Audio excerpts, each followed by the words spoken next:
നമ്മുടെ Ram care of Anandi. അത് novel വായിച്ചതിന് ശേഷവും മൂവിയുടെ ഒരു കോൺസെപ്റ്റിൽ കുറേ പേര് ഓരോ പോസ്റ്റുകൾ ഇടാറുണ്ട്. അപ്പോഴൊക്കെയും ഈ ആർട്ടിസ്റ്റുകളുടെ കൂട്ടത്തിൽ എല്ലാവരും ഒരേപോലെ മല്ലി എന്ന് പറഞ്ഞിട്ട് ദയൻ്റെ ഇടുന്നത്.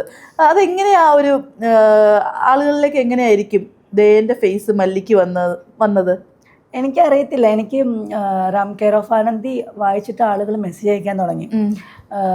റാം കെയർ ഓഫ് ആനന്ദി വായിച്ചു, മല്ലിയായിട്ട് ദയയുടെ മുഖമാണ് ഞങ്ങൾക്ക് മനസ്സിലുണ്ടായിരുന്നത് എന്ന് പറഞ്ഞിട്ട് കുറേ മെസ്സേജുകൾ. അങ്ങനെയാണ് ഞാൻ റാം കെയർ ഓഫ് ആനന്ദി വായിക്കണം എന്ന് പോലും ചിന്തിച്ചത്. പിന്നീട് അഖിൽ പി ധർമ്മജനായിട്ട് സൗഹൃദമായി. അപ്പം എന്താ പറയുക, ഭയങ്കര സന്തോഷം. അദ്ദേഹത്തിൻ്റെ ആ ഒരു എഴുത്തിൽ ആ ഒരു മല്ലി എന്ന് പറയുന്ന ക്യാരക്ടർ ആളുകൾ വായിക്കുമ്പോൾ എന്നെ അങ്ങനെ കാണുന്നുണ്ടെന്ന് കേൾക്കുമ്പോൾ ഭയങ്കര സന്തോഷം.